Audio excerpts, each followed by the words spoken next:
Welcome my students. This video is about model activity task for class 10 and subject English, full marks 20.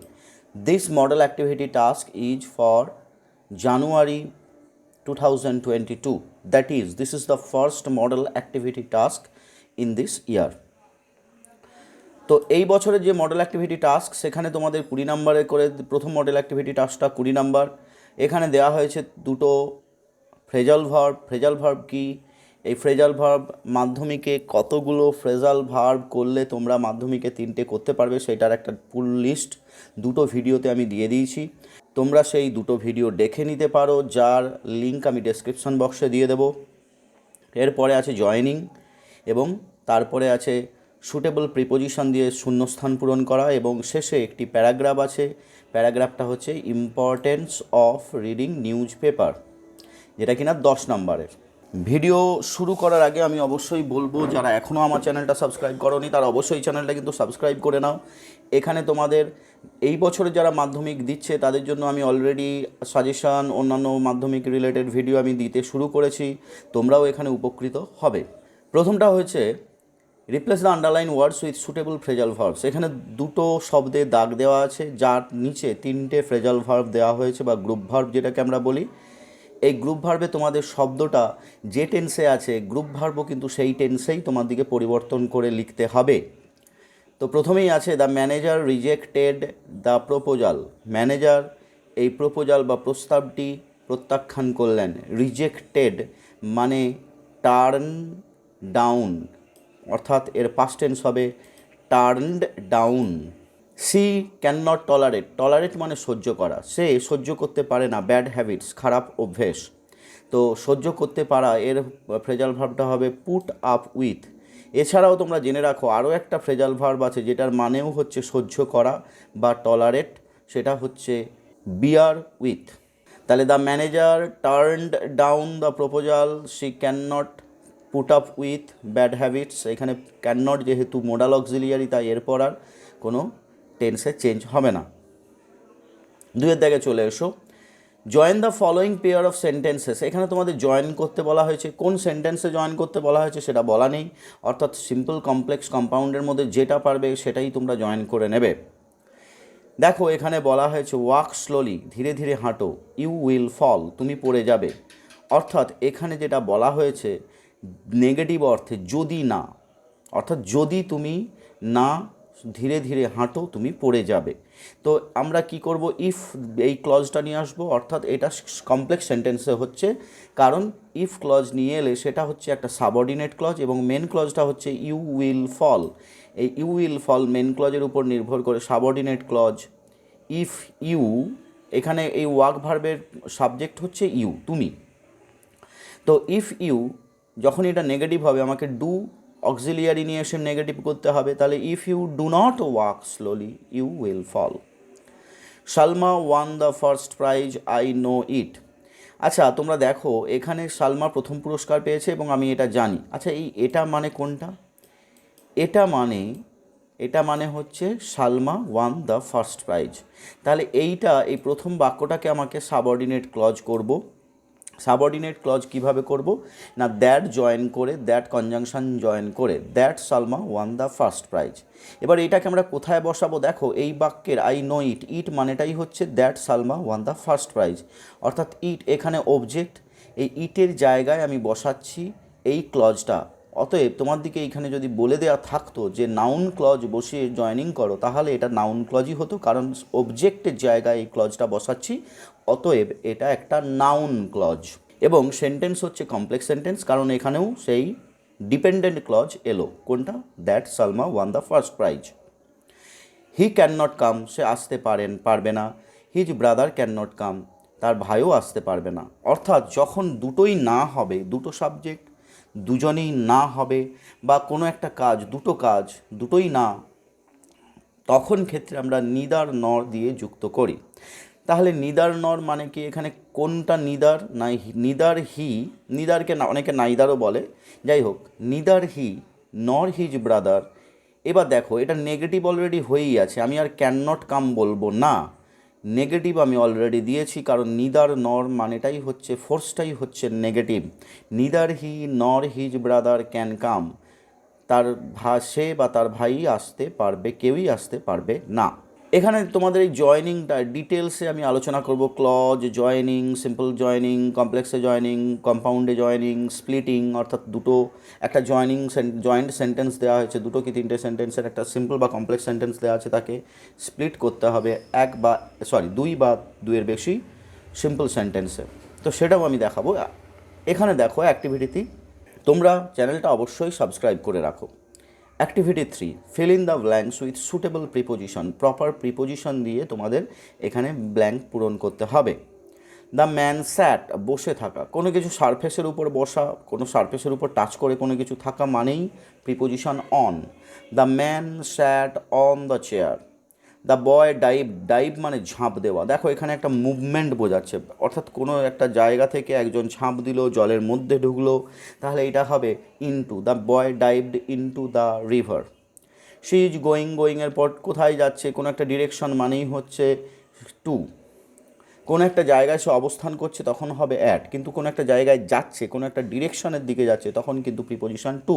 প্রিপোজিশনের video আমি শীঘ্রই করছি, তোমরা চ্যানেলটা subscribe করে রাখো। এরপরে চলে এসো অ্যাক্টিভিটি 4, খুবই ইম্পর্ট্যান্ট একটা প্যারাগ্রাফ তোমাদের দেওয়া হয়েছে। এবছর যদি নাও পড়ে, পরের বছর জন্য তো খুবই ইম্পর্ট্যান্ট। সেটা হচ্ছে importance of reading news paper. বিভিন্ন পরীক্ষায় এই প্যারাগ্রাফটা এসেছে, অতএব এই প্যারাগ্রাফটা খুবই ইম্পর্ট্যান্ট। তো এখানে তোমাদের 10 নম্বর এবং এই পয়েন্টসগুলো যেগুলো দেওয়া হয়েছে সেই পয়েন্টসগুলোকে নিয়ে তোমাদের প্যারাগ্রাফটা লিখতে হবে। পয়েন্টসগুলোকে কিন্তু অমিট করলে হবে না, তোমাকে পয়েন্টসগুলো যেন বইয়ের মধ্যে বা রচনার মধ্যে যেন থাকে। পাওয়ারফুল মিডিয়াম মানে এটা খুবই শক্তিশালী একটা মাধ্যম। তোমরা জানো বিভিন্ন দেয়ার আর ডিফারেন্ট টাইপস অফ মিডিয়াম আছে কমিউনিকেশনের জন্য। যেমন আমরা এই যে পেপার, এটাকে বলা হয় প্রিন্ট মিডিয়া, অর্থাৎ যেখানে খবরে মানে কাগজে ছেপে বের হয় তাকে বলা হয় প্রিন্ট মিডিয়া, সেটা পেপার, ম্যাগাজিন ইত্যাদি হয়। আরেকটা হচ্ছে ইলেকট্রনিক্স মিডিয়া, যেমন তোমরা টিভিতে নিউজ শোনো, রেডিওতে নিউজ শোনো, বা ফেসবুকে নিউজ দেখো ইত্যাদি। আর কি করে না, প্রোভাইডস ইনফরমেশান। নিউজ পেপার আমরা মূলত পড়ি বিভিন্ন রকমের ইনফরমেশান পাওয়ার জন্য, সেটা স্পোর্টস, সেটা পলিটিক্স, সেটা international different types of topics হতে পারে, তাছাড়াও সায়েন্সের উপর হতে পারে, এছাড়াও আরও অনেক খেলা হতে পারে, স্পোর্টস যেটা আমি বললাম। আচ্ছা, benefits of reading news paper. News paper পড়ার যে সুফল সেইটাও তোমাদের এখানে লিখতে হবে। ডিমেরিটস মানে নিউজ পেপারও হয়তো কিছু তোমার খারাপ দিক আছে, সেই দিকটা তোমাকে উল্লেখ করতে হবে এবং কনক্লুশনে তোমাকে একটা বাক্য কি দুটো বাক্য লিখতে হবে। Importance of reading news paper, এখানে আরটা বড় করে দেবে, আরটা বড় হবে। Gathering knowledge is one of the noblest pursuits of human being. Gathering knowledge মানুষের জীবনের একটা নোবলেস্ট মানে একটা চরমতম এবং সবচেয়ে নোবেল মানে আমরা জানি মহান একটা পারসিউটস, কর্তব্য। যেটা পারসিউট মানে অ্যাকচুয়ালি পিছু ধাওয়া করা, এখানে পারসিউট মানে হচ্ছে কর্তব্য অফ হিউম্যান বিং, মানুষের জীবনের হচ্ছে কি না গ্যাদারিং নলেজ, জ্ঞান আরোহণ করা। And news paper is one of the most important sources of knowledge. News paper হচ্ছে খুবই ইম্পর্ট্যান্ট, গুরুত্বপূর্ণ একটা সোর্সেস। এখানে one of the most important sources মানে অনেকগুলো সোর্স, তার মধ্যে একটি অত্যন্ত গুরুত্বপূর্ণ উৎস, যেটা সোর্স মানে উৎস অফ নলেজ, জ্ঞানের। A news paper is like a mirror of modern life. News paper হচ্ছে ঠিক আয়নার মতো। আয়না কী করে আমাদের বাস্তবটাকে আমাদের চোখের সামনে তুলে ধরে, অর্থাৎ আমি যখন আয়না দেখি আমার মুখের অবয়বটাকে তুলে ধরে, ঠিক তেমনি নিউজ পেপারে সমাজ নিয়েই লেখা হয়, সমাজ নিয়েই বিভিন্ন খবর হয়, তাই এটাকে আমরা বলতে পারি একটা আয়না হিসেবে কাজ করে অফ মডার্ন লাইফ, অর্থাৎ বর্তমান বা আধুনিক সভ্যতায় বা আধুনিক জীবনে। It is the best source of current information. যত রকমের কারেন্ট ইনফরমেশান, অর্থাৎ যা পৃথিবীতে ঘটছে এই মুহূর্তে, সেটাই আমরা পেপারে পাই।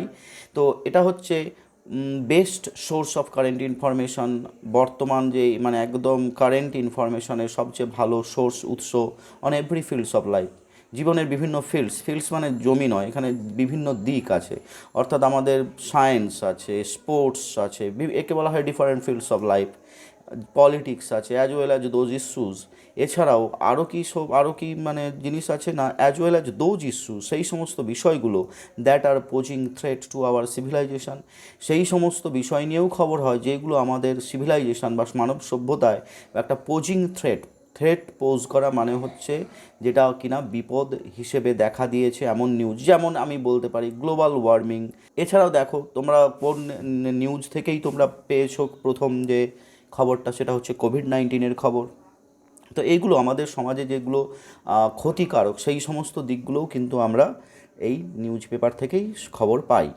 এবার বেনিফিটসটা কী না, বেনিফিটস নিউজ পেপার কী করে না, নিউজ পেপার আমাদের রাজনৈতিক সত্তা তৈরি করে। আমরা বিভিন্ন সরকার বা সরকার বিরোধী, সরকার পক্ষের বিভিন্ন রকমের নিউজ পাই, সরকার কী করছে না করছে সরকারের সমালোচনা করি, সরকার সেটা ভয় পায়, ভয় পেয়ে তাদের দিকে তারা নিজেরা শুধরে নেয়। বা আমরা যে ভোটাধিকার ভোটাধিকার প্রয়োগ করি, তার একটা বড় কারণ হচ্ছে আমাদের কোনো একটা রাজনৈতিক দল যে সরকারে আছে তার বিরুদ্ধে বা তার হয়ে সমস্ত আমাদের মতামত তৈরি করে নিই। সেটা কীভাবে না, পেপার পড়ে।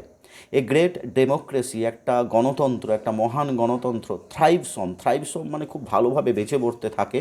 থ্রাইভ অন, তারপর অন বসে, থ্রাইভস on people who have a clear logical views, যাদের একটা পরিষ্কার লজিক্যাল একটা ন্যায়গত ধারণা আছে অন পলিটিক্যাল ওপিনিয়ন, রাজনৈতিক যে মতামত তার উপর একটা পলিটিক্যাল ওপিনিয়ন, সেইটার উপর যাদের মানে সঠিক মানে যাদের জ্ঞান বা সঠিক যাদের ভিউজ আছে, যেটা লজিক্যাল ভিউজ, কোনো মানে কি বলা যায়, বিভিন্ন রকম ফেক নিউজ নয় বা প্রোপাগান্ডা নয়, গভর্নমেন্ট বা অ্যান্টি গভর্নমেন্ট প্রোপাগান্ডা নয়। And news paper mould this public opinion. এবং নিউজ পেপার কী করে না, সরকার বা সরকার বিরোধী, সরকার হয়ে সব কিছুই তারা কী করে, নিউজ মানে সংবাদ প্রকাশ করে, এবং সেটাই আমাদের পাবলিক ওপিনিয়ন, আমাদের সাধারণ মানুষের যে মতামত তৈরি করে দেয়, which can break a or build a government, যেটা কিনা মানে কোনো সরকারকে ভেঙে দিতেও পারে অথবা একটা নতুন সরকারকে গড়ে দিতে পারে। But reading news paper is not always beneficial. দেখো এখানে বলা হয়েছিল না যে নিউজ পেপার পড়াটা কি সবসময় বেনিফিশিয়াল, কিছু কিছু ক্ষেত্রে নয়। সামটাইমস নিউজ পেপার্স এখানে এক্সট্রা দিয়ে দেবে। আর বায়াসড মানে হচ্ছে কোনো একটা বিশেষ দল বা কোনো একটা বিশেষ গভর্নমেন্ট বা কোনো একটা বিশেষ রাজনৈতিক পার্টি, তার প্রতি একটু বায়াস হয়ে যেতে পারে। বায়াস হয়ে যেতে মানে তার হয়ে খবর প্রকাশ করতে পারে towards a certain political party, একটা নির্দিষ্ট কোনো পলিটিক্যাল পার্টির প্রতি। বায়াস শব্দটার মানেই হচ্ছে কারো হয়ে কোনো খবর প্রকাশ করা, এখানে নিরপেক্ষতা না বজায় রাখা। অ্যান্ড স্প্রেড ফেক নিউজ, এবং তারা কী করে না, ফেক নিউজ প্রকাশ করে। ফেক মানে হচ্ছে যেটা মিথ্যা, যেটা not true. And reading news paper is time consuming. এবং নিউজ পেপার পড়ার আরেকটা বলবো না ডিমেরিট বলতে এই অর্থে যে এটা হচ্ছে একটা টাইম কনজিউমিং মানে তোমাকে 1 ঘন্টা 2 ঘন্টা ধরে পেপার পড়তে হচ্ছে, তো অনেকটা টাইম আমাদের নিয়ে নেয়, যেটা বর্তমান সভ্যতায়, বর্তমানে এই র্যাট রেসের যুগে, ইঁদুর দৌড়ের যুগে আমাদের হাতে খুব বেশি টাইম থাকে না। But still it is one of the most powerful medium to acquire knowledge. তবুও এটাকে আমরা বলতে পারি, এটা একটা উপসংহারের লাইনটা লিখলাম, এটা একটা powerful medium to acquire knowledge, জ্ঞান আরোহণ বা জ্ঞান সংগ্রহ করার জন্য। If you like this video, please hit the like button and of course leave a comment in the comment section. এই কমেন্ট সেকশানে তোমাদের কোনটা অসুবিধে আছে বা কীটা বুঝতে পারছো না, কোন গ্রামাটিক্যাল সাবজেক্ট বা কোন গ্রামাটিক্যাল টপিকটা পড়ালে তোমাদের সুবিধে হবে, বা কোনো টেক্সট পড়ালে সুবিধে হবে কি না, সেইগুলো তোমরা অবশ্যই কিন্তু কমেন্ট করে জানাও, তাহলে আমি জানতে পারবো এবং সেই অনুযায়ী আমি ভিডিও করব। অবশ্যই ভিডিওটা বন্ধুবান্ধবদের মধ্যে শেয়ার করে দিও। আর হ্যাঁ, অবশ্যই আবার নতুন করে প্যান্ডেমিকের এরকম একটা সময় তোমরা সবাই সুস্থ থেকো, ভালো থেকো, বাই।